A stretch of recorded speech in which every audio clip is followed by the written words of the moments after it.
오늘도 새벽 예배를 드리게 하신 하나님께 감사와 찬송과 영광을 올려드립니다. 우리 다 함께 사도신경으로 신앙 고백하신 후에 찬송가 309장을 부르신 후 고린도후서 12장의 말씀을 읽으신 다음 오늘 말씀을 듣겠습니다. 오늘은 약할 때 강함을 허락하여 주시는 주님의 은혜에 대해서 말씀을 전하려고 합니다. 사람들은 누구나 강해지려고 합니다. 그러나 성경은 역설적으로 오히려 약할 때 강해지는 신비를 말씀하고 있습니다. 바울 사도는 본문의 전장인 고린도 후서 10장에서 자기의 자랑을 낱낱이 열거합니다. 먼저 그의 민족성을 자랑합니다.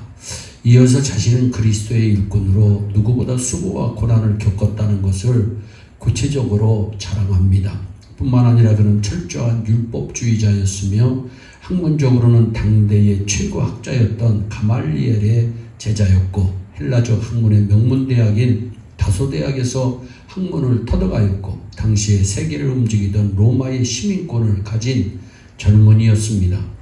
그런 바울이 극적으로 그리스도를 만나 회심을 하고 그리스도의 종이요 일꾼이 된 다음에는 그동안 자랑하던 모든 것들을 마치 배설물과 같이 버렸습니다.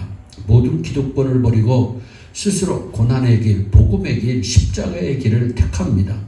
이것은 육적으로 보면 바보 같은 행동이었으나 영적인 차원에서 보면 참으로 훌륭한 일이고 위대한 결단이었습니다.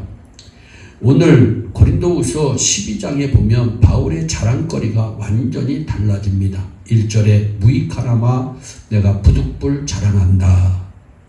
즉 사도 바울 자신의 사도직을 변화하고 교회의 질서를 유지하기 위해서 자랑한다는 것입니다.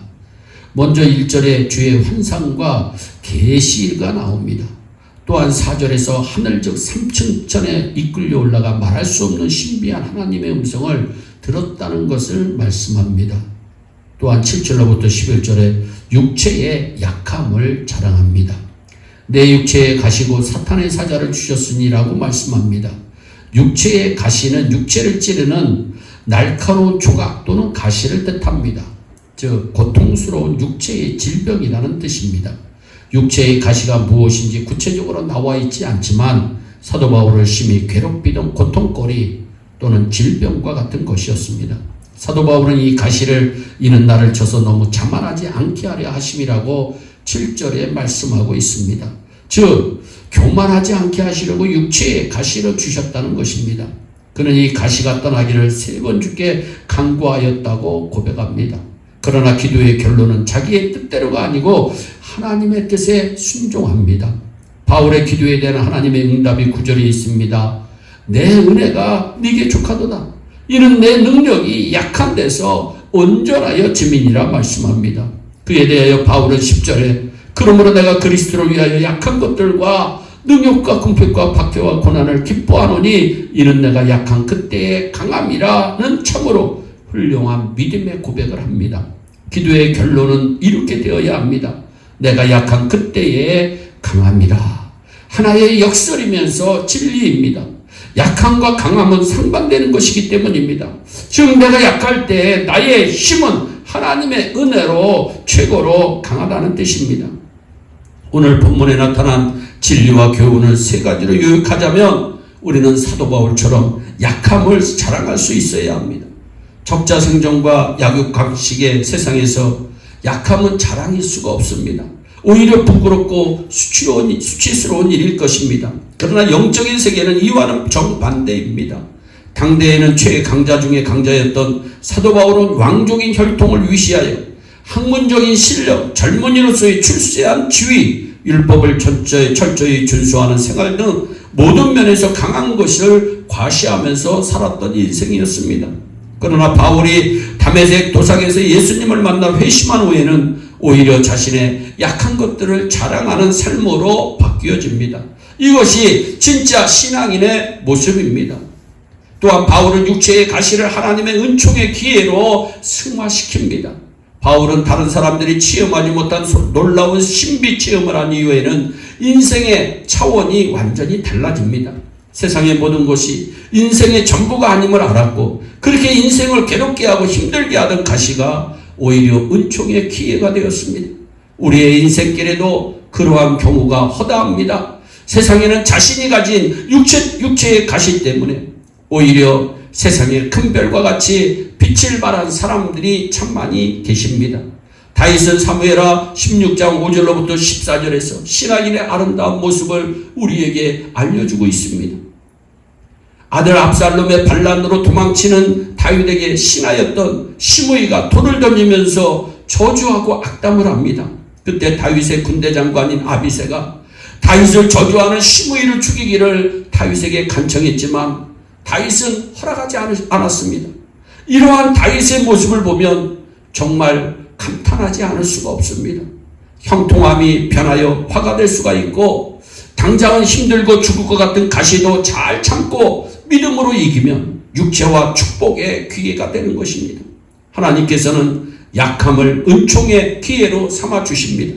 자꾸 인간적인 생각과 차원에서만 생각하지 말고 우리의 가시를 통하여 하나님의 은총을 체험하는 기회가 되도록 인내하며 기도하고 기다리는 우리 모두가 되기를 바랍니다. 또한 바울은 기도 중에 약할 때고 강함의 신비를 깨달았습니다. 이것은 신앙의 진리 안에서 체험하고 고백할 수 있는 신비입니다. 바울은 수많은 사람들의 각종 병을 낫게 해주었고 기적을 많이 베풀었습니다.